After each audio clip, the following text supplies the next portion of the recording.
रोवेले बाझनियाए प्रभु जी आरे रोवेले बाझनियाए प्रभु जी बिलखी के हो दुआरिया बिलखी के हो दुआरिया दुनिया सा फिरती प्रभु जी दुनिया सा फिरती प्रभु जी बाझिनी पन जरिया बाझिनी पन जरिया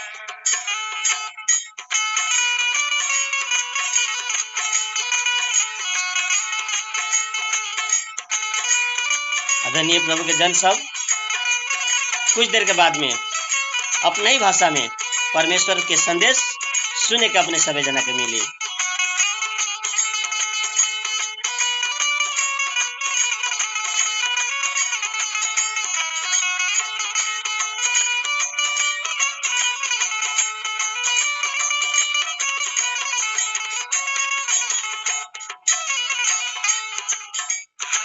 अनधन भरल बा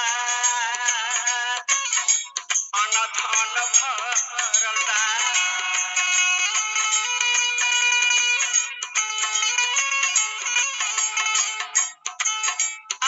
अनधन भरल बा प्रभु जी नई खन गोदी मेला लाना नई खन गोदी मेला लाना बहुत सुमधुर ये खुशी के बात जीवन दे वाला परमेश्वर के संदेश अपने भाषा के अपने संस्कृति अपने परमेश्वर के ये भजन कीर्तन सुने के मौका मिलल उहो में अपन अपन घर में ही कितना खुशी के बात लगे।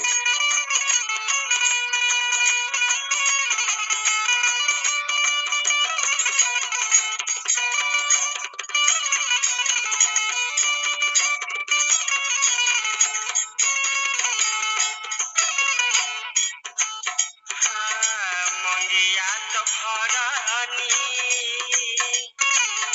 मंगिया तो भरनी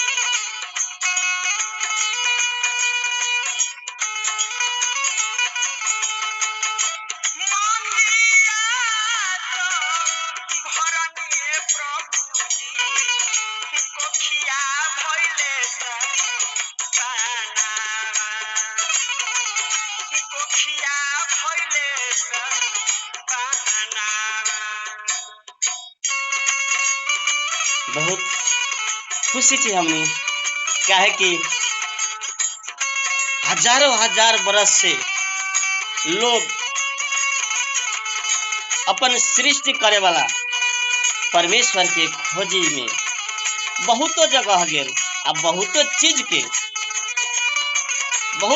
के सेवा करलक लेकिन जन्म देवे वाला परमेश्वर से भेंट न भेल आज अपने के घर में हमने के घर में लास्ट में कैसे कहतरी बेचारी प्रभु जी के दास हाँ सासू जी न बोलेली सासू जी न बोले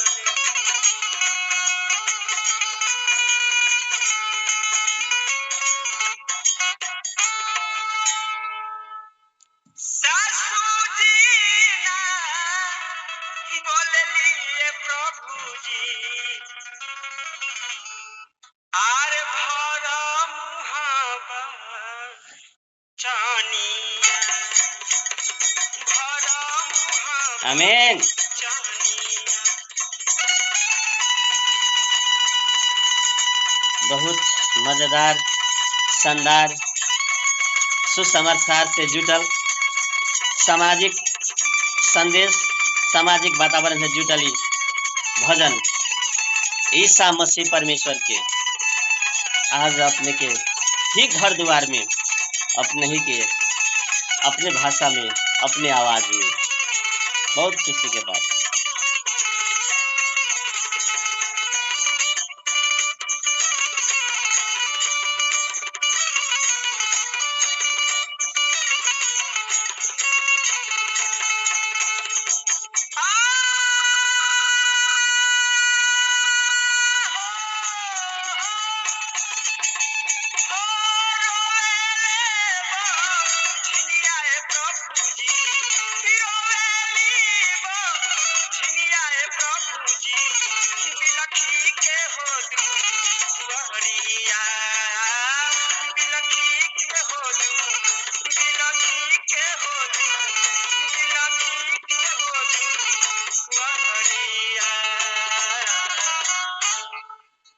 सबसे पहले स्वागत करम शांति के संदेश सुकून के पैगाम में। आदरणीय प्रभु के जन सब अपने सभी जना के बीच में सब दिन के जैसे आज भी आ गेल छी अपने ही सबके भाई बिंद्र शाह। तो आज अपने सभी जना के बीच में इस समाज में होइत घटना के समेट के बनावल गेली परमेश्वर के संदेश परमेश्वर के वचन अपने सभी जना के बीच में बहुत बहुत सुंदर अवसर एगो मौका मिलल अपने अपन घर में सुनैत हो, अपने अपन परिवार के साथ में सुनैत हो, अपने अपन बाल बच्चा के साथ में सुनैत हो। काहे कि लॉकडाउन के बेला में हमनी कोनो जना बाहर भीतर उतना न कर रहा चीज सब जना विशेष करके अपन सुरक्षा के लागी अपन देश के विश्व के नियम पालन करे के लागी पूरा करे के लागी अपने आप सुरक्षा रहे के लागी भी हमनी सभी जना अपन अपन घर में छी। आ सही में संदेश अपने के हमनी के घर में परमेश्वर के प्रवचन परमेश्वर के कीर्तन भजन अपने और हमनी के घर में पुगल बा काहे के लागी हमनी के सुने के लागी। तो जरूर अपने शुरू से सुने छी अंतिम तक सुनम। तो इस समय अपने के हम जानकारी करा रहल छी, इस समय अपने के हम बतला रहल छी कि कबो काल हाथ में चाबी रही अपने दराजों में खोजम, अपने बैग में जाके खोजम, झोला में खोजम, केनो काती कांटी पर लटकावल होई कह के खोजम, अंत में अपने के मुड़ हवाई अब मुड़वा हवावे जाम तो चबिया से मुड़वे में ढाक सीन लागी काहे तो हाथवे में चबिया रहले लेकिन अपने चारू ओरी खोज ले घर भर खोज ले छी। आदरणीय प्रभु के जन साहब अपने सब जना के सत्य बात जानकारी बा, अपने सब जना सत्य बात से जुटल छी आ सत्य बात अपने सब जना के जाने के आ सुने के बुझे के बहुत मन करले इच्छा करले। ये तो हमनी हर एक मानव के स्वभाव बाके हर एक मानव के इच्छा बाके कहे तब परमेश्वर हमनी सब जना के अपने स्वरूप में अपने प्रतिरूप में बनैलन। ये संसार में हर प्राणी से हर सृष्टि से उत्तम अपने स्वरूप अपने जैसन अपने प्रतिरूप में परमेश्वर अपने और हमनी के बनैलन। एक के चलते हमनी सब एकदम ज्ञानी छी समझदार छी बुझे वाला छी। तो आज अपने सब जना के बीच में हम एहन बात बतला रहल छी कि अपने जानी ले अपने के जानकारी बा अपने पालन करी छी अपने सब मानी ले लेकिन कभी काल केहू व्यक्ति से भूल चूक हो जाले जना के चलते अपन समाज में बड़का भारी विकृति फैल जाले। इस सब जना के घर में सब जना के जीवन में होए वाला घटना के लेके आज अपने सब जना के बीच में हम उपस्थित भेल छी। आई कीर्तन भजन भी अपने के उहे चीज सुनेले बाके कि देखो हमनी सब जना जितना जना बाड़ी हमनी सब के घर में जनी होखले औरत होखले हमनी सब जना के जानकारी बा कि अपने अपन घर में प्रवेश करे छी अगर वो घर में औरत नहीं के तो घर अपने के एक प्रकार का अनहार बुझाई आ जब अपने अपन घर में प्रवेश करम जब अपने अपन औरत के देखम तो अपने के खुशी लागी घर भी अपने के सुंदर लौकी। लेकिन इस सब के बावजूद भी सब जना के जानकारी होते हुए भी हमने देखे छी कभी काल परमेश्वर के सृष्टि सब बाड़ी हमनी कभी काल कोनो आदमी के चाहे ओकर घर वाला के कारण चाहे ओकर घर वाली के कारण कोनो व्यक्ति के बाल बच्चा ना होखले कोनो व्यक्ति के बाल बच्चा ना होला के बाद में हमनी सब देखम कि मर्द के समस्या से भी जनी के बाल बच्चा ना होखले। लेकिन जब जनी के बाल बच्चा ना होखले तो हमनी सब देखम कि ओकर घर परिवार भी हेला करल बहुत, मगर एने काती दुख देवले, तकलीफ देवले, अपन गार्जियन में तकलीफ देवले, अपन सास ससुर भी तकलीफ देवले, अपन बाप मतारी भी तकलीफ देवले, अपन भाई बहन भी तकलीफ देवले, अपन देवर दियादिन भी तकलीफ देवले। एक बात अपने जानकारी करू, वो बेचारा तो वो अपने आप के तकलीफ में रहले। क्या हर व्यक्ति का अपन बाल बच्चा के हिलिस रहले, हर व्यक्ति का अपना बाल बच्चा के सुंदर बाल बालिका जन्मावे के इच्छा रहले, देखे के इच्छा रहले, अपन भविष्य के लागी अपन बच्चा के चाहना रहले। ओकर कोनो दोष न रहले, वो बहुत निर्दोष रहले, वो भीतर से अपने पीड़ित रहले, वो अपने दुखित रहले, लेकिन ओकर दुख के केहू न बुझले। अपने वही जगह में देखे कि ओ औरत के बहुत जना तकलीफ देवले, बहुत दुख देवले। खाए के लागी कोनो गाड़ी बोली तो मगर बाजिन कह के न निमन शब्द से गरियाई, हेला करी ओकरा, ओकरा आदमी के एगो आदमी के रूप में न गुनले। बहुत जगह सबके न कह रहल छी, बहुत जगह इन घटना घटले। आदरणीय आदरणीय प्रियजन सब, आखिर याद करू तो जनी के उतना दशा करे छी हमनी सबे जना। खाली जनिए से ना होकले, मर्दुओं के भी तो कमजोरी रहले। कितना जना मर्द के देश से भी बच्चा ना होबला रहले, लेकिन मर्द के अपने कभी इतना दशा होई देखले होइम, अपने कभी दशा होई देखले होइम? प्रियजन, अपने इतना बात याद करू। हम अपने के जानकारी करावे के चाह रहल छी कि इस सब के समझदारी बुझदारी एक बहुत भारी कारण कमजोरी बाके।